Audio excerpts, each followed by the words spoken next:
This is Show versus Business, your weekly take on pop culture from two very different perspectives. I'm your host, the real Theo Harvey, and also on the line is Mr. Benja, coming with all the relevant info about the week in pop culture. So, Mr. Benja, what are we covering today?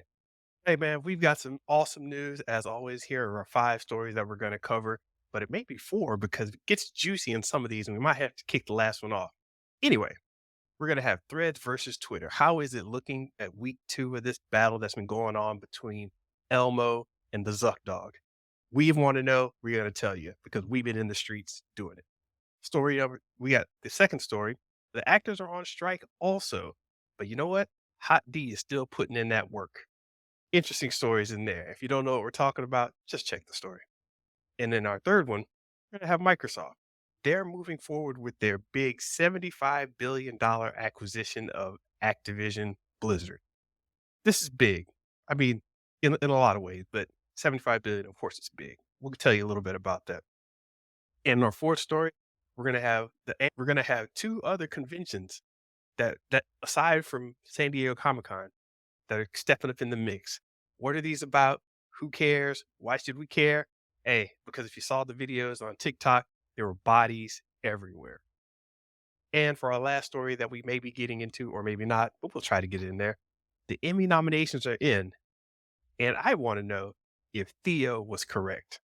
So we'll get into that in the show. How you doing, man? Oh man, I'm doing wonderful, wonderful, wonderful, wonderful, man. So, man, this past week was awesome, awesome, awesome, man. So many things to discuss. I know we're going to talk about threads later, so I'll skip that to later on. But man, you heard about these new preachers out here in these streets, man, on YouTube? You two preachers. No, actually, I haven't. What are you talking about? Yeah. So, we talk about, our backgrounds and, Christianity and all that from time to time on this pod. So through Ryan Pineda, I got introduced to a guy named Tim Ross. Have you heard of him before? I He never heard of Tim Ross.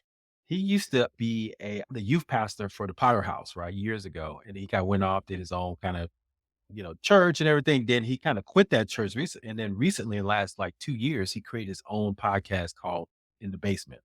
And basically, he's trying to expose the hypocrisy of, everyday Christian living and just taking it to the realness. Oh man. Um, the dude's good, man. I mean, I've been listening to his podcast. He's got YouTube. He's got a great following. He's got over 100,000, followers.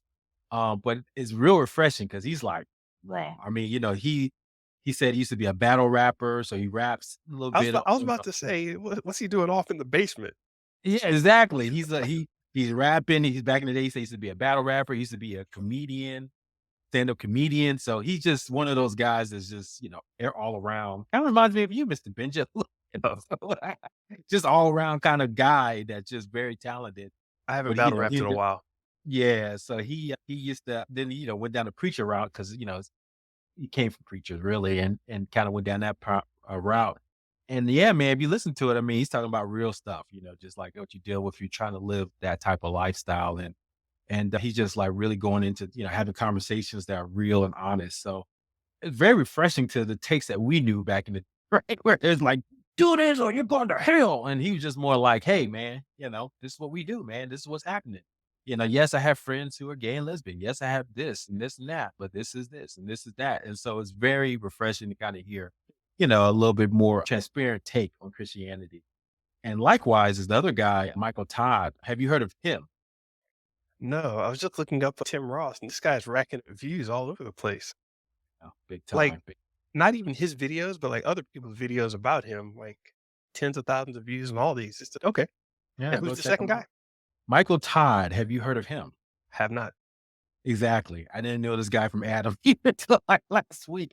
But he's got a big church in Tulsa, Oklahoma, and he did a big best-selling book called Relationship Goals. Have you heard of that book at all? Yeah, I've heard of it. Okay. And he did another book called Crazy Faith. But yeah, he's a big time guy. He's got a big church called Transformation. And like him and Tim Ross are like this new generation. He was also a youth pastor, but if you listen to him preach, he knows scriptures. He knows the latest, rap song lyrics as well as he knows his Bible. So it's just like, Well, wow. yeah, this Transformation Church website, they're using Grand Theft Auto graphics. That's bizarre. Good point. I never thought about that. Yes, when they do their little series, yeah, he has that kind of motif. And I went back to when it was, like, only 500 people at the church and just to kinda see what he was like then. Same guy, pretty much. I mean, I Okay. listened to one of his messages, just smaller, and then you can see the his evolvement over the years to kinda get to this level where he's, like, world-renowned preacher, going all over the world, people wanna hear him. Mhm. Controversial because, some of the things he says is not the traditional Christian way of saying things, and, he got a lot of flack for his Easter service, so The way that he says things or the content that he actually says? the way Both. he says it, yeah, Okay. just the way he says it, I think some people taking offense, kinda like remember Kirk Franklin when he came out with all his different versions of old time gospel songs, and everybody's Mhm. like, "What was he doing? He's mixing, rap and R&B with, melodies from heaven and all this other stuff," and people were criticizing in our day when we were Well, growing up. I remember getting invited to a church out in San Diego and just driving up this old dusty hill outside of the city. I'm like, "Oh Lord, where am I going? What kind of church is this?" But the parking lot was packed. We get in there, dog. Why did they start singing Kanye West Gold Digger? Except it was Soul Digger. And it was like somebody actually stopped, got out your, rolling keyboard and actually reproduced the entire song.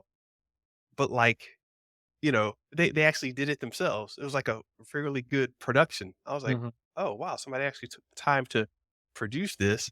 The guy in the drums was getting hype and everything, and I was like, "Okay, that's what we're doing in the church." And the whole church just lit up, man, and yeah, different age, different era.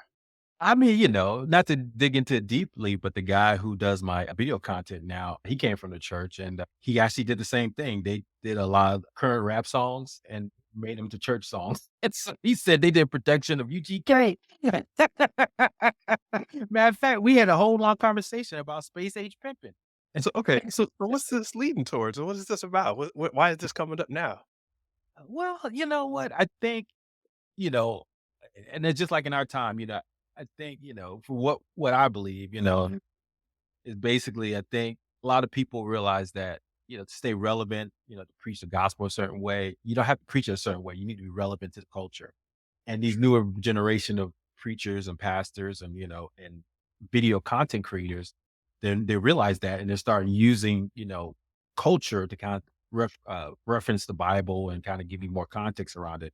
Just like Jesus did his day. He used like, fishing and farming, but we don't know what that is, right? But we know what it means to be on Instagram, shooting our Okay. shot and stuff like that. So, or we know rap lyrics, right? And so I think there's just this a long tradition of pastors being more relevant to culture, and then the old time folks realize, that's too much. Are they getting away too much from the Bible? So I think it's just that constant push and pull. But Mm, I'm with it, man. I'm down for like anything that's gonna be uplifting, and I think ultimately, people can say they're false prophets and all that, but I think if it's, highlighting positivity and bringing people to, a certain version of mhm. God that they promote, then I'm with it, man. But I think there's just some pushback for people who grew up in that type of religion and understanding that this is not what they grew up on. But hey, man, I love it. So go check them out. That's my recommendation. I didn't know what the recommendation was gonna be, but go check them out is the recommendation. Alright. What about you, Mr. Benja? What you been up to? Oh, man, so I hit the word processor hard. I hit the legal pad hard. I hit the desktop publisher hard on this book that I'm writing, and it got too good, man. It got too good. Uh-oh. It doubled. It went from, like, right under 100 pages to 140 pages. So, a friend of mine sent it back and was like, "You just gotta fill this part out and fill this part out. You can't just put bullet points here and go about your business. These need to be chapters." And I'm like, "Okay." And it just grew. So, as it was growing, I'm like, I'm in my 20%, right? Doing the book thing right now. I'm like, all right, this is my 20% because we talked about the 80/20 and the focus and 10x and 2x. We talked about all that last week. Go check it out. But I was in there looking at my 20% and I'm like, of this 20%, there's a 20% of that I could, this isn't the unscripted writing. And I said to myself, you know what? I have a simpler book that I can put out. and I think I can get it done in a weekend. And I started on it Ooh. last night, and I plowed through. It's a much smaller, much simpler book, and I'm gonna try this new tactic where I basically transcribe through audio. I put in like a kinda detailed outline, and then I just transcribe through audio, and I believe that's how Grant Cardone does his books. I think that's why he's able to get them out so quickly. Or Mhm, like when he says, "I turned that book around in 4 or 5 days."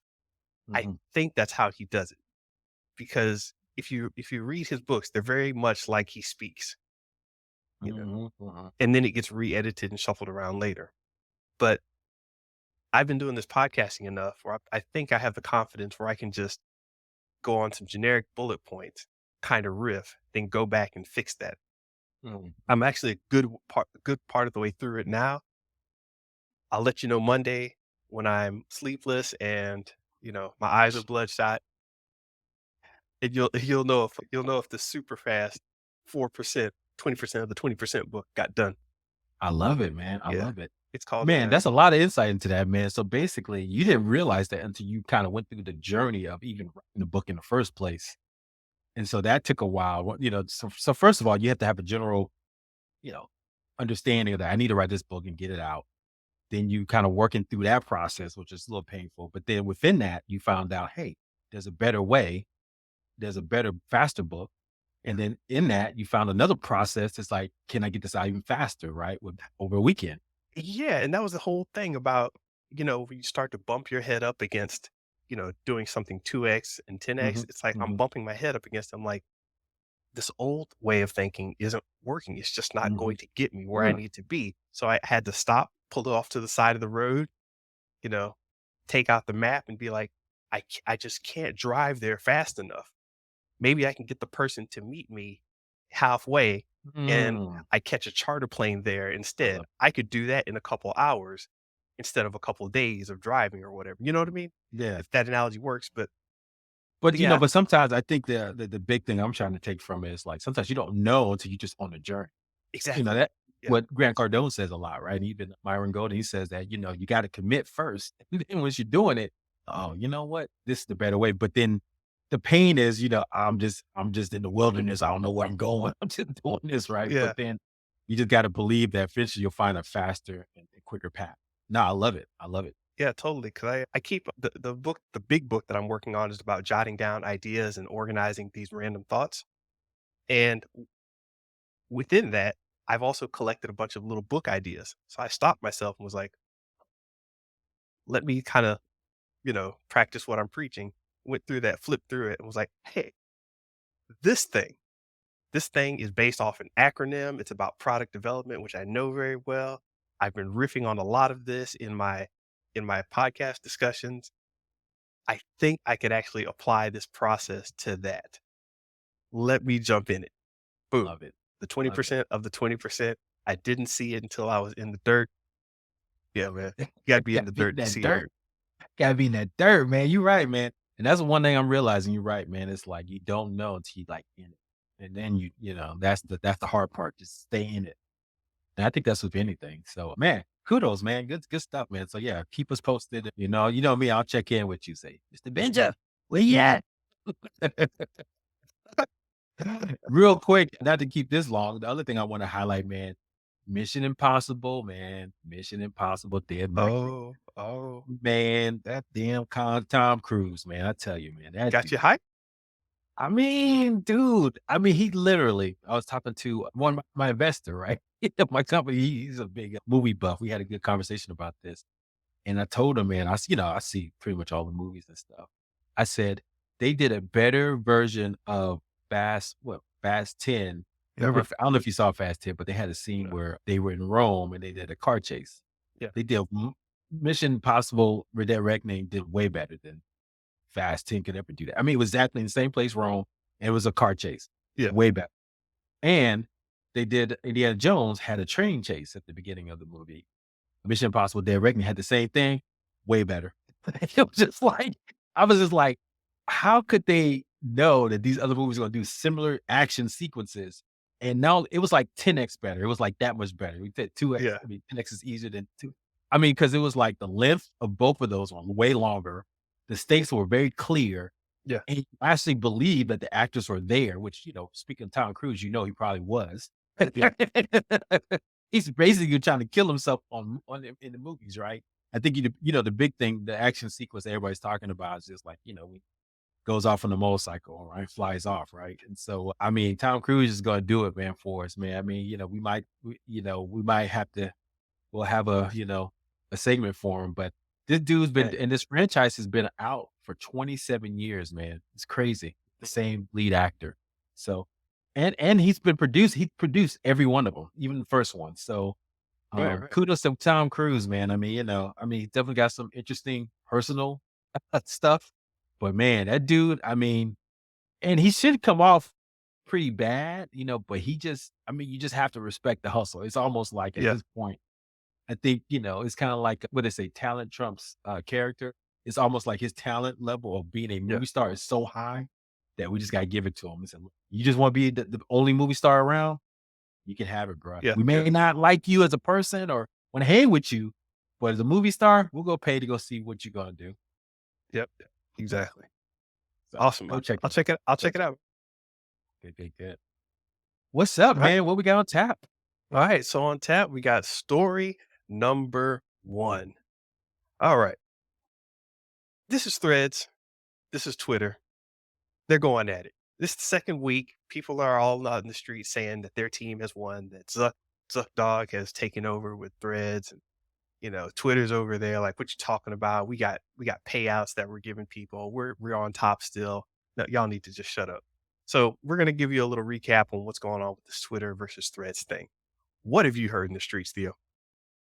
Oh man, so many, man. I'm following a guy by the name of Mr. Benja on Threads, and he's Oh, dropping the bombs, man. Yeah, man. Well, look, I think there's a lot of things we can cover here. I got some business thoughts with some thought pieces, but I mean, personal anecdotes, right? I mean, I like it's a little bit quieter, and I'm kind of using it like Twitter was supposed to be used, right? I'm using it as kind of like a way to kind of encapsulate my thoughts, right? I did one piece about like how I thought about the Matrix. I'm trying to microblogging. think of some original, yeah, like a microblog, right? Trying to think of some original thoughts I can put out into the ecosystem and see what kind of resonates, right? Because I have a theory that I haven't talked about, but really I want to kind of create content that creates a community, and that community eventually can convert right to something worthwhile. So I really want to kind of create this content and understand that better. And then also I want to jump in conversations that are relevant, which is healthy. So those are the reasons I'm taking from it, and I'm enjoying that aspect of it. But on the same token, I am seeing a lot of that same old stuff kind of peek it back in the whole, self promotion, the whole kind of uh, nothing relevant to the conversation, nothing unique, no unique ideas. And so that to me is not interesting. So if they're gonna make a truly unique experience, since they're not really promoting any news stories, like new, and to be fair, Twitter, with all its flaws, you're gonna find some unique, interesting ideas because there are verifiable, academics on there, verifiable journalists who do the hard research, right? To come up with some unique ideas and thoughts. I don't want to go to threads and rehash stuff I already heard before or thinking before I Yeah. was It's take gonna be in a the minute. Yeah, it's definitely gonna be the second where you get the second wind, where people hear about it after the fact. In Yeah. fact, I think even Facebook is faster than Instagram and Threads are for information Mm, getting out. mm. So I'll be over there on Okay. Facebook and somebody's like, "Man, they need to quit with all this." Like, "Quit with all what?" And then there's like all this discussion going on Facebook. I'm like, "Oh, okay." Interesting point. What about you? What are your thoughts so far after 2 weeks? Well, after 2 weeks, you know what? A lot of people they have this versus thing, and I like the idea of the versus thing, but I think there's space for both of them. And I think they both cater to different audiences. And it's clear that you have this more, I'll put it in political terms, a more left wing visual creative audience over there on threads, because a lot of those people are coming from Instagram or were tired of Twitter in the first place. Or you've got the Twitter side, which is catering more to the right wing. It's a little Mm, more wild, wild west. It's a little more, hey, by our rules. mhm. It, people don't like the idea of what, like a lot of what's going on in threads, but threads rules are like, well, first of all, we're not necessarily going to get rid of this person. Y'all just going to have to fight it out. You're going to have a Twitter account if you want to read stuff on here. Actually, I think Mhm, obviously that's probably the way threads is too. You have to have an account. Yeah. But yeah, all these things people are calling problems. I don't see them so much as problems, but just, market differentiators. It's like, yeah, I like it because of this. I like it because of that. hmm, So I don't think it's as much of a battle as two different companies kind of figuring out like, okay, how can we share this microblogging space? mhm. I mean, how are you, using it? I'm using it to do slightly longer form thoughts about creativity. Like, hey, how can we create a better this and that? Or somebody posts something about a new art gallery opening. And I'm like, you know what? I'm a- let's ask a question. Did this gallery go too far when they presented all this commentary? They're supposed to just present the art. Now they're presenting all this commentary. Did they go Mhm, too far? And there are a lot of creative questions I'm finding a lot of people are very open to answer. And that's a non-news, non-event type of discussion as opposed to on Twitter. I post something and it's like, okay, are you on left side? Are you on the right side? Are you pro technology? Are you anti technology? Are you pro religion, anti religion? It's always a discussion about politics and what camp you're in. mhm. It's hard now to just have a creative conversation over there on Twitter. But as I said, Twitter is still highly, highly useful, and really don't think it's going anywhere. Oh, wow, interesting take. Oh, let me make sure I clear, Yep. so it's a subset of your brand, right? So, you're talking about the creative kinda conversation. Is Mhm. that overall your brand or, because I'm using it, I'm kinda switching my brand up a little bit. I'm just talking about more about, how to build a business if you were in the 9 to 5 world, right? Which is, a subset of my overall, Oh, brand, okay, which I is, see. I see. I don't know if you look at my bio, but I just say, "Hey, helping 9 to 5ers to get out of the the corporate drudgery and stop being a drone." Whereas, my overall brand is, more about business and healthcare, business startup guy. And so I'm trying to figure out, is that a good place to kinda, experiment with a new type of brand, in that space? Because I think it's because I have some, I want to have more broader thoughts in that space. I'm asking for a friend, trying to figure that out. I think with Threads, it really feels to me like it's going to fight against or push back against people that are very, I don't want to say business minded, but Instagram has this thing where, the marketers are on there. A Mhm, lot of salespeople, branding is on, a lot of branders are on there. mhm, I think people are hoping Threads is going to stay a little more person to person. And mhm, I think that's just because of how it is right now, because it's very simple. You're only connected to, well, you were until the last update, where you're only connected to your friends and you really don't see much beyond that. But the way it's going, I think that's going to change very quickly. So that little enjoyment that people have of like, hey, it's just me connecting with my friends of friends and having these, yep, small conversations. I think that's going to fall apart very quickly because of what Twitter, I mean, what Threads is trying to do with it, which is open it up for monetization the way they've done Instagram and Facebook. All of those features that people didn't like about Instagram and Facebook are coming to Threads very quickly. So it's going to be difficult to do this. absolutely, It's going to be difficult to do the thing that I'm trying to do, but absolutely.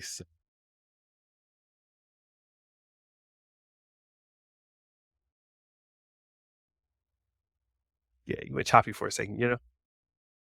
Yeah, so I think we're back. So had a little, we start talking about Zucker, man. He starts, cutting our feeds here. All So right. so All that's right. what happens sometimes. Oh yeah, and speaking of which, man, speaking of people cutting the feeds, man, I had to jump over to fan base for a bit to do my random talking because I was over there on Mhm. AMP and I tested it 4, 5, 6 times. AMP will definitely start messing with your feed if you start talking that noise. AMP will start messing with you if you start putting that noise in the chat. I actually have a screenshot where something I said was truncated, like extremely. Like I had like 3 or 4 sentences and it was like the beginning of the first sentence, a bunch of asterisk, and then the end of the last sentence. And I was like, y'all tripping. Yeah. I'm out. So I'm done with AMP. All right. At least you do. Yeah. Yeah, that's why you do experimentation, man. So that's what it's about. No, man, this is interesting. Real quick, I mean, we can go into this a lot of times. Real quick on my side, I read two long piece forums. Eugene Wee, he just said that Twitter lost opportunity because they were doing a lot of changes very rapidly, and he made a good point where by changing the algorithm so fast and so, quickly, Mhm. it was almost like he was changing city confinements while people slept, right? Because now the algorithm for Twitter is working a little bit differently than it used to, and it just Mhm. opened up the opportunity for a competitor to come in. So I thought that was a unique observation. And then Ben Thompson, he does a great blog post called Checkery, talks about strategy and technology. He argues that, sure, that's great. We got threads in that whole Twitter space, but Yeah. is text based content even relevant anymore? And so he argues that, yes, I see it. But he also argues that, to your point, Threads is probably going to still try to be into this algorithmic, version. It's not going to be like you mentioned, one to one kind of people interaction, social interaction. It's going to get into the algorithm where it's going to recommend content for you, right, based on the Right. algorithm. And I think because that's how Facebook does its stuff, right? Facebook. And to your point, that helps them with their ad stuff. Because absolutely, if you run ads before, they actually have sections in there on the Facebook ads where you want to place your ads. You can place them on Instagram, Yeah. place them on Facebook. I guarantee in the next 3 months, 3 to 6 months, I think it's gonna be quick. They're gonna say, "Do you want to place it on Threads?" So anyway, so those are the things that, from a business standpoint, it's cool now, but I agree there may be some letdownness because, like I said, I think we all realize Zuck is not to be trusted. So when it comes to something truly original, Yeah. truly mind bending. Well, he was talking and, he let out all these features. He's like, guys, we're going to have all these great features. We're going to be able to do, we're going to get hashtags in there. We're going to get a following feed. We're going to start doing graph syncing. And nobody knew what graph syncing was about. I'm like, okay, here we go. He's going to kind of slide that in there so people won't really question it. But basically, yeah, man, dude is getting back to, Instagram just without pictures. So I don't know if you already noticed, but I wanted to do this test before we came on. I scrolled through my Threads feed this morning. I had 50 posts. I stopped at 50. 50 posts in a row that were not from people I knew or was following, and they weren't replies.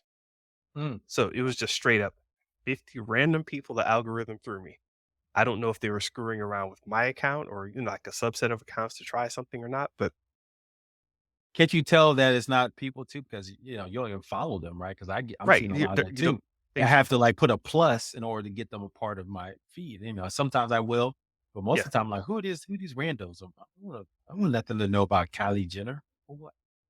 Yeah, so now when you have people that like when someone replies to a post, then sometimes you'll see that post and it's like, "Oh, my friend or the person I'm following replied to it under." Yes. I see why they posted that. But yeah, there's just a bunch of randoms and it's not even people that like my friends follow because I'm going through and I'm like, "Okay, who is this? Who is this?" And I think they time out. Like if you searched a while or been on the app a while, they're like, "Okay, you've had enough of your friends. Let me start feeding you this other stuff." Oh, yeah. It's going back, bro. But but you said it was like a you said it felt kinda like a social media for old people, right? Well, just the old well, you did something like older, right? You did Follow Fridays is back, right? And I thought that was kind of interesting. For Yeah. those old school heads, we remember what that was like back in the early days of was that Twitter or Facebook? I think it was It was Twitter, right? Twitter. Yeah, we were just like, hey, here's some randos to follow before they change the algorithm. So basically, Yeah. you couldn't, if you follow folks, you can kind of follow who they followed and understood what they were watching Yeah. before Well, they changed the algorithm. yeah, there was no recommendations, there was no trending page, there was Yep. no ability to, like, search through random hashtags or just general topics. Like, you couldn't go to the sidebar and say, "Click on sports," and see a bunch of sports people. So, before Right. that, you had to actually list a bunch of people out and say, "Hey, here's people I recommend you all follow." follow 'em. So, And that's the old version of doing it. But to your point, they quickly switched that up. Right? It's because Ben Thompson talks about this. There's more money in the algorithm way. You know, yeah, it's automatic. And TikTok has shown us, you have an algorithm behind the recommendations. You can spread things a lot faster and quicker. And so, I think, it was refreshing to go back to that. But yeah, I think that was a blip in time. yeah. And what they before we round this out, we're gonna do kind of a live reaction here. This is some of the awesomeness that you will not be able to see anywhere on Threads anytime soon because this is so futuristic and awesome. Theo, I sent you a link. I'm going to talk through it, at, and you give me a little commentary as you're going through. This is Pinky Doll, somebody who's All right. famous on TikTok. You probably won't even know what she's doing when you click that link and watch it. Have you clicked it? Are you ready? Okay. I'm Yeah, go clicking ahead. it Do what you want. now and it's starting. All right. So this is Pinky Doll. Interesting character on TikTok. It gets paid for doing what she's doing. What are you seeing right now? You're just blinking. It's that Theo is dumbfounded. What? Yeah, exactly. So explain what you're seeing here and here. Well, I mean, she just highlighting people that's following her. Is that all she doing? So if you've never seen Pinky Doll, we'll have a link for it. Basically, it just looks like it's kind of cringe. She's just talking and making these little emotions, expressions, moving around. She's got these hugely long fingernails that she picks up popcorn with and puts it in a curling iron. And it takes like 2 minutes or something for one kernel to pop. And she puts it in a bowl. It's the most I'm not watching anything, but I'm watching something thing on the internet. And she's not alone, dog. There's like a person who has I don't even know how to explain that video. You're just gonna have to click the link in the notes and Yeah, check we'll this we'll out. send it to the team. But Mr. Benja, my thing, the first thing I came up with was like, man, AI replace that in the next 6 months easily because just yes, you get it's just a live person there, but think about having just animated person just doing that for hours on end. But see, that's the thing. It's interactive. It's like it's gaming it a little. I don't know if you notice, like people are on TikTok, they'll buy these little emoji packages. It's like Twitch kind of. So if somebody Oh, buys you an ice cream and sends you two ice creams, and she sees the two ice creams pop up, she's like, slurp, slurp on the ice cream.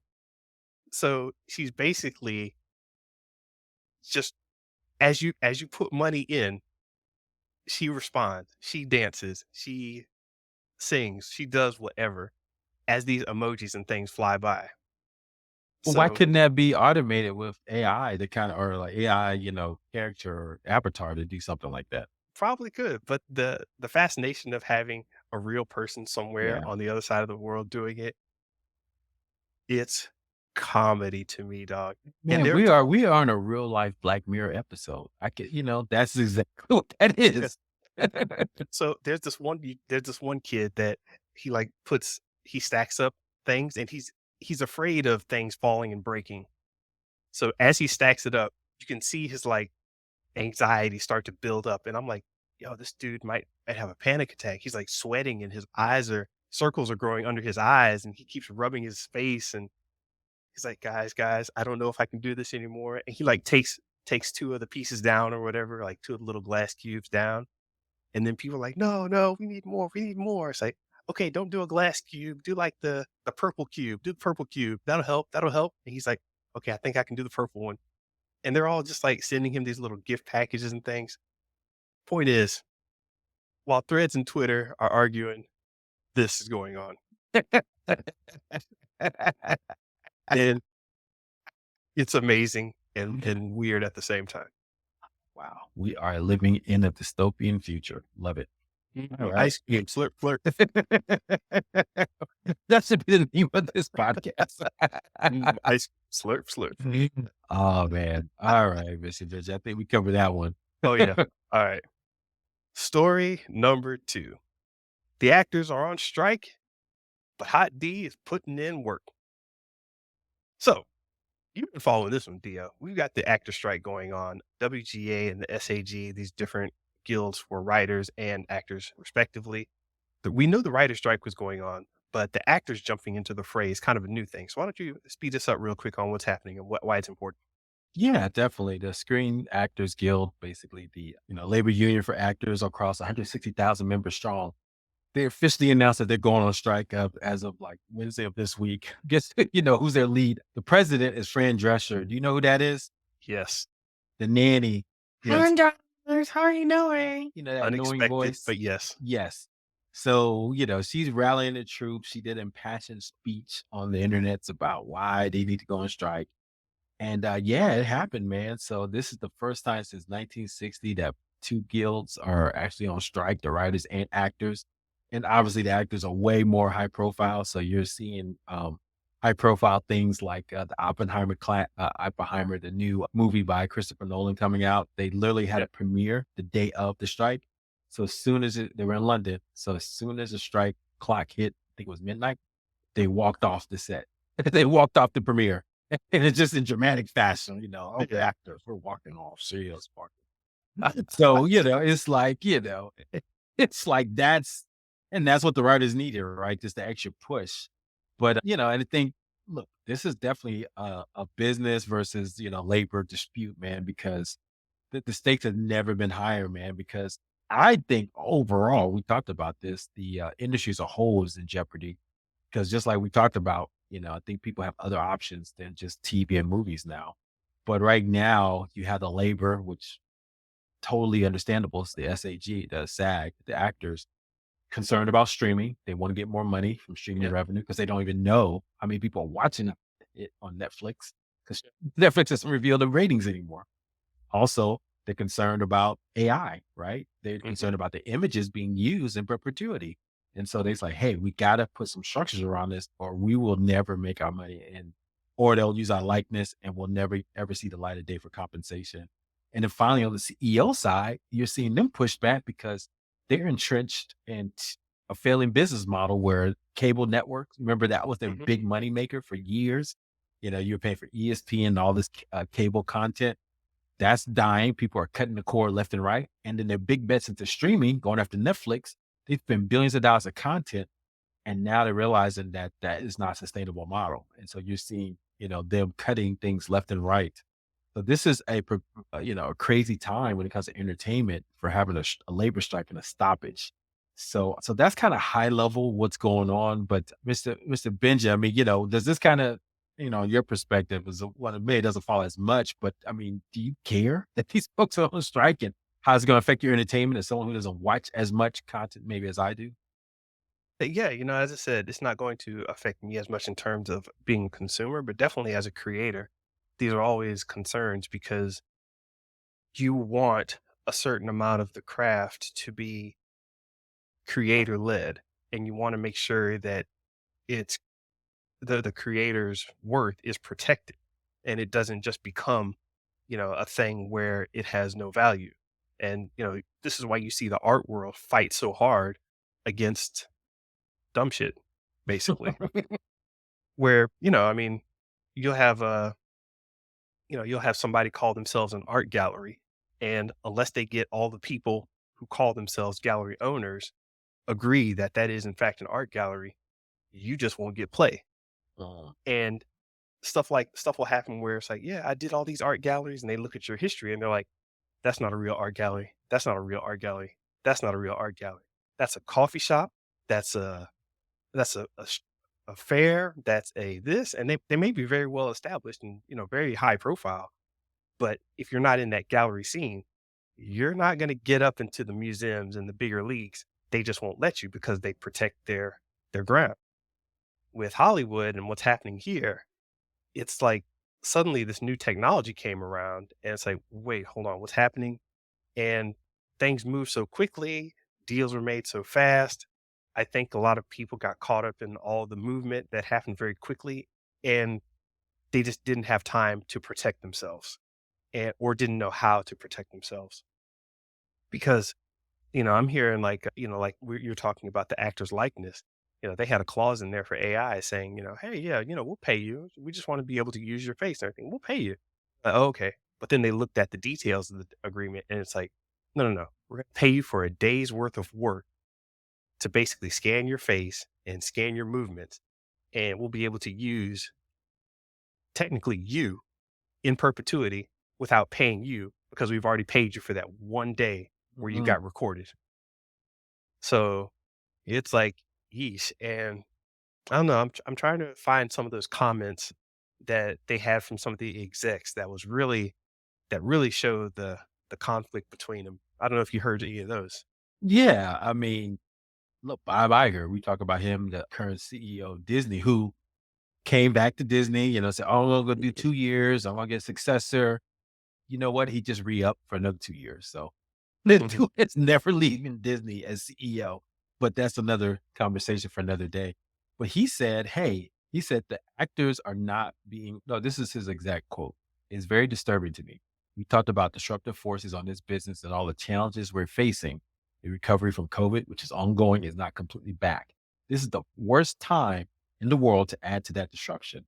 I understand any labor organization's desire to work on behalf of its members and to get the most compensation and be compensated fairly based on the value that they delivered.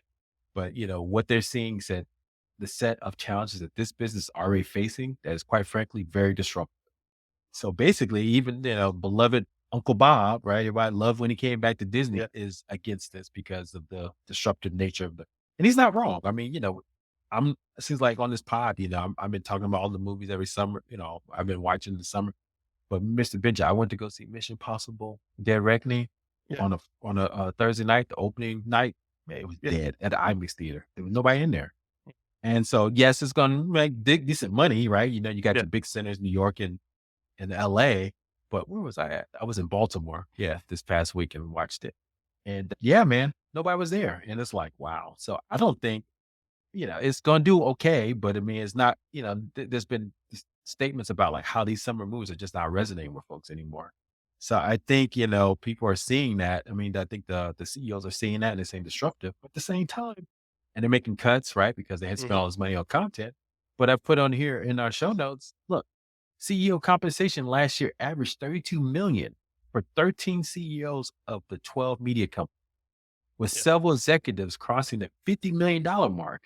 So as an actor or writer, you see that and they're complaining about like, disruptive nature of these strikes and these actors and writers getting their fair share. Yeah. And you see your CEO getting bonuses. And then you're like, wait a minute, this is not computing. Yeah. So yeah. Yeah. It's difficult, and you need to have, like, as I said, jackasses across the board protecting your industry so outsiders can't mess with it. Like, you see that a little bit in video games where a lot of times I've wondered, God, why aren't they doing X, Y, and Z? Why aren't they doing crypto in this way? Why aren't they embracing this technology? Why aren't they doing more with, downloading and streaming of games? And, why can't I make a game for the PC that does X, Y, and Z? And the video game developers, producers, distributors, artists, all of them will start yelling and throwing rocks at you because they know that once you mess up what they've got, you're going to start messing up the entire system, and it's really difficult. And I just want to highlight this one little quote here that's been going around. This is from IGN talking to, or from Deadline. I'm sorry. And this is a quote that was originally from some exec. So it's been corroborated by a few places, but nobody wants to say exactly who said this. Quote, "The end game is to allow things to drag on until union members start losing their apartments and losing their houses," a studio executive told Deadline, with one play to be with one source saying that it was, quote, "a cruel but necessary evil." Mm. I mean, this is show versus business, right? So I'll represent the business It hat it right is now. that fight, right? I get it on the business side, man. Labor costs are usually the highest fees in your expenses, man, on your operating budgets. And if you can use technology to lower that substantially, like, pay an actor one time Yeah. and then use them infinitely later or a writer, Mhm. use them one time and have the AI emulate that. man, that's huge, from a business standpoint. And so I get that from the business side of things, right? And so I think that's the challenge now. But also what's happening on the business side, yes, that's the labor cost. So we can lower the cost. But on the revenue side, right? It's always revenue and cost. Revenue side, they're seeing so much downward pressure. Core way of how they got money is eroding so fast. On the theater side, right? Think about it. They used to have like all these different type of movies, big budget, mid-level movies, small budget movies, horror films, stuff like that. Guess what? That middle section of movies is gone. Nobody's watching that no more. And it's too much to make those type of movies. I'm talking about like budgets of 30, $50 million. They can't make those movies anymore because they're not gonna make the money back. The only way they make the money back is like big Marvel type superhero movies and itty bitty horror films or other, small little movies that cost $100,000. Hey, man, Right. the amount of people talking about Tubi surprises me still. And Like, watching on Tubi, yeah, Tubi and Freevee, I was like, exactly. "Okay." Free ad supported streaming television. Basically, Yeah, this is stuff you go in, you can watch all your shows. You gotta watch commercials. So that's one model that's broken. Theaters are broken. Then TV is broken. We used to have a thing called ratings, right? Where it's yeah, like, hey, this movie did well, this TV show did well. So actors, friends, or these folks, you guys get paid this much. That's gone. With streaming, we don't doesn't Amazon doesn't tell us. Apple doesn't tell us how many people are watching this stuff. So we're relying on third party analytics, people trying to figure this out like, oh, we see, people are streaming this and this and that. What's the likelihood of this, show being a hit? And so now how do you set your compensation as a actor, or how do you set your compensation as a director or producer? Any content you put on Netflix, they're not going to tell you. So it's like how you negotiate when what's it called? yeah. Information asymmetry. So you don't have all the information to make a qualified negotiation point. Cause you'll be like, I know it's a hit because I see it on Twitter and this and that. Well, just because it's on Twitter don't mean, people are watching it. No, Netflix, look, get the hell out of here. Where's that my is money? that is a good point. I was wondering why so many actors were really jockeying their Twitter following, their Instagram following, like, "Hey, if you love the show, comment back or like this and And retweet." using I was that. wondering why they were posting that so much, and it's because if nothing else, they have the cloud of the numbers, right? Exact. Eyes. Some number, right? To kind of show that people are Viola Davis, she has a big following, millions of followers. And I think she had to do that. I mean, Yeah. because number one, she's a producer of movies and TV shows now that helps. But that's the only number she has. Netflix ain't gonna Podcast tell her. every She's on a podcast every week, dog. Yeah. She was on Got a Hot new Ones. dress. Got a new She is dress. a Academy Award winning What? She's on actress. She Hot was Ones? on Hot Ones, man. Eating hot wings. What are you doing, Viola Davis? Hey, You man, don't she got to better be on Hot Wings. Viola Davis better get on TikTok and start licking up some ice cream emojis. That's all I'm saying. Ice cream, slurp, slurp. Hey, man. But anyway, I mean, but we talked about this. I Yeah, mean, the bigger concern I have is I just don't think actors don't realize it. And I think entertainment business, yes, they're still cool. We still like watching them on, TV shows and every now and then stuff like that. But when you got people like Mr. Beast, Alex Hormozy, folks on YouTube getting millions of views for yeah, just talking or just, getting your attention, it's almost like, oh yeah, that's just another influencer, and it's almost like actors, I mean, and they're great at what they do, I'm not gonna lie, but it's like yeah, being an actor is if now if people had a choice, remember back in the day, everybody wanted to be an actor, if you like, "Hey, I wanna be an actor, it's gonna have a great lifestyle." And I don't think that's the case anymore, man.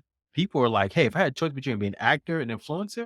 Matter of fact, there's this one girl, and we'll move off, can't remember her name, she's on YouTube, she has a big YouTube following. She's a student in, USC, she's been acting since she was a kid. She talks about being an actor in the acting life. She said, I mean, she'll do some acting stuff here and there, but I guarantee that's not gonna be her main money. She's got so many followers on YouTube. I wouldn't be surprised if I don't see her on another acting gig anytime soon. yeah, So I think that's what we're up against. This next generation of kids that they don't care about actors anymore. And I think, or just in the traditional entertainment like we have. And that's where it's going. It's going toward the influence in social media. And that's what's at stake here with this latest strike. yeah. So if you're wondering why I was looking down, I'm totally listening to you.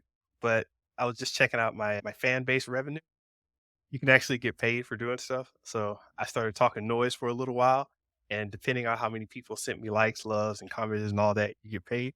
So I was up there talking noise, and I got 94 cents up in this BI. $1, almost $1. Okay, man, you Hey, sold me, brother. I'm about to be on it. Let's do it Wednesdays, man. We coming to fan base Wednesdays.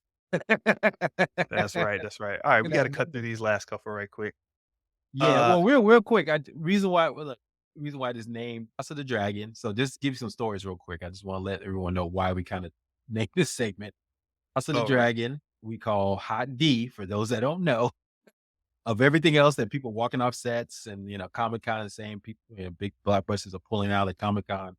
Hot D is still putting that work. They're actually going to still be filming stories because they're based on different metrics, which is they have their own what's it called agreements there for British televisions and TV shows. So that's why. So Hot D is still back on, bruh. Hot That D better, is still back on. that's about to be the hypest show ever, man. You gonna see the hypest ads you ever had, and Viola Davis, she's not even on it. She's probably gonna be hyping it up. I love it. I love it. All right. Story number 3. Microsoft moving forward with acquiring Activision for $75 billion. All right, we talked about this one a while ago. You can go check that story from the past in the archives. But Microsoft is a huge video game company, and they're getting Activision slash Blizzard, which is another huge video gaming company, and they're getting all its IP. This is a dog eat dog, big bank taking not as big of a bank, and this is pretty big, and people are wondering what it's going to say about unfair competition in this space because they basically got a lot of properties under their belt. And Theo, you had a question about this. You were saying, did the feds overreach?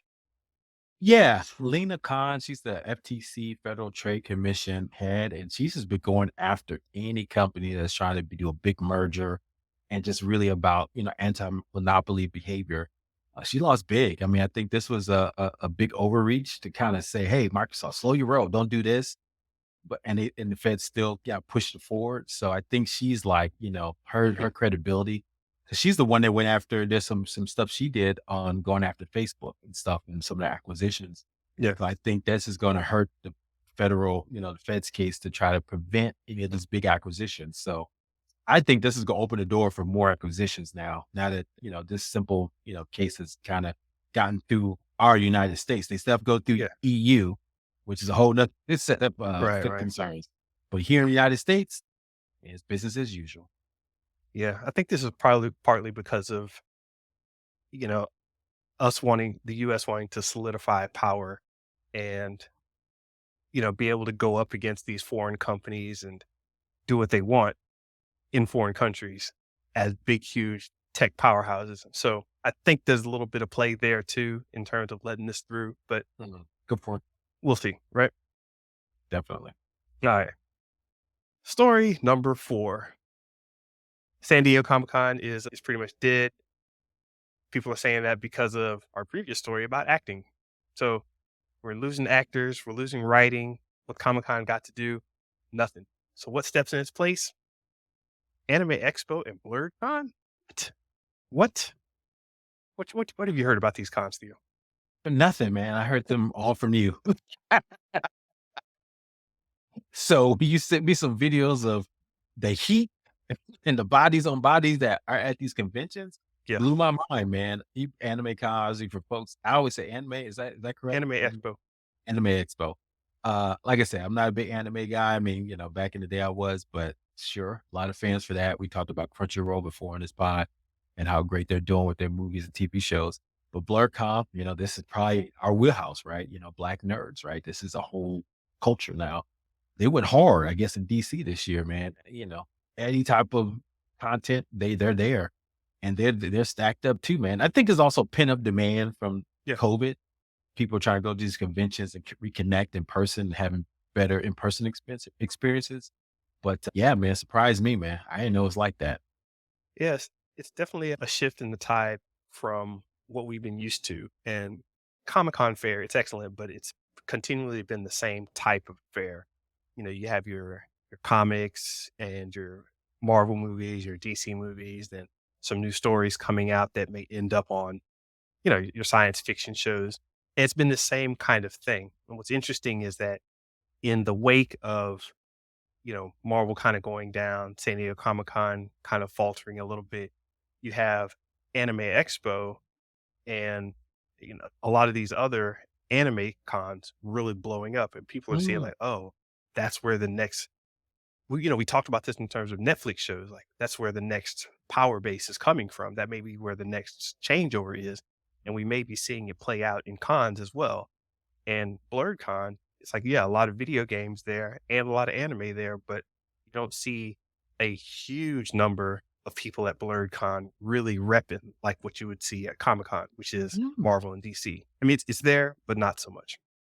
Yeah, man, I'm surprised the black community is true. A lot of black community. I mean, my kids, 7-Eleven, they know, what my my academic My uh, Hero my Academia, hero academic. See, I don't even know. They know yeah, that. They know the Naruto. They do all that Demon stuff. Slayer, Yeah, Demon Slayer. I mean, it's like what this next generation of black kid. That's just the cool thing to do, right? Like when we were growing up, it's like about having Jordans and understanding hip hop, right? That's their version of that, I think. And I think this is where it's going to your point. So that's an insightful comment. I think we just talked about the demise of Hollywood and what's happening there. I think we might see anime take its place, right? Video games and anime yeah, coming into this black hole of, these traditional TV shows and movies that we grew up on. I think that's where it's going, to your point. yeah. You know what? I think we made a lot of good predictions. I'm gonna have to go back and really find some of those good links to Yeah. put in the show notes because we're referencing a lot of stuff that we talked about before. Man, we see it coming, bruh. They I don't think know. so. I think so. They'll talk about this every week. So subconsciously, we've been doing this for with almost 18 months, over 18 months. So it's like, subconsciously the stuff is starting to build up on itself. So I agree, man. I think we're starting to see where this all is going. Yeah, I'm I looking s at the pictures now. It's crazy. I saw it with my mind. And that takes me to story number 5. We can go ahead and get this one in. The Emmy nominations. Speaking of seeing stuff in the future, Theo, I gotta give it to you, man. I always hear you talk about the Emmys and these award shows and these new TV series that I'm not up on. And I'm like, "Yeah, sure, man, whatever." The Bear, okay, sure, whatever. But then Emmy time came around and you got a few hits here, man. Let us know what's up with the Emmy scene. I mean, I take all the credit, man. Everything I recommend on this pod has You should. been nominated, You should. added for No, I mean, look, man, I listen to a lot of podcasts too and read a lot of stuff. So I kind of get a sense of what people are talking about. But all those, the best drama series is Ander, we talking about on here. Better Call Saul, I mentioned it. Crown, I don't watch. House of Dragon, Hot D. Mm, That, matter of fact, that might be our mascot. The Last of Us. I'm not drawing Succession, it. The White Lotus, and Yellow Jackets. So, I don't even know what Yellow Jacket so is. yes, that yeah, it's like a Lord of the Flies, but with women. So, yes, I did nominate this, but I Oh, also that talked one, that about one. yeah, and then we talked about comedy shows, which is Abbott Elementary, Barry. I don't think I talked about that much. The Bear, I highly recommend it to you. Jury Yes. Duty, that's the one I talked about to you. I don't know, did you check that one out yet? Amazon? Didn't check out Jury Duty. Yeah, go check it out. Only Murders in the Building, decent, saw that. Ted Lasso on Wednesday, I saw with the kids. So, yeah, man, Hey, hey, look, wait a minute. this is this You did not mention Bad Sisters. yeah, I did. I don't know. I know what it is, but I haven't Unbelievable. watched so I'm Of familiar all with these it. movies and all these series, how could you miss that one? I Actually, mean, I don't know what it is. I'm just picking out one you missed. So yeah. congratulations. But there's some ones here like Swarm. Did you ever check out Swarm? Donald Glover's and, Malia Obama's version of writing television? I don't know if you No, checked no. that out. Yeah, that was pretty good. Dominique Fishback, man, she's a good actress, and if you don't know, she was in Jesus and the Black Jesus, the Messiah. Oh, I'm drawing that. Judas and the Black Messiah? Judas and the Black Messiah. Thank you. Okay. She was in that, but she's a great actress in that. But man, great shows, movies. But again, people here because TV is not like it used to be. But hey, that's just my bag. So go check them out, guys, if you haven't heard. All right, that's all I got. No, man, this has been a good podcast, Mr. Benja. So thank you for your time. Hey, everyone. Look, thank you for listening. We're going to end it here. Please like and subscribe and comment at Show Versus Business on Twitter, YouTube, and Instagram. Listen to us at Spotify, iTunes, or wherever you listen to podcasts. If you want to check us out, check out our website at Show Versus Business and on YouTube. But anyway, Mr. Benja, have a great one. Peace.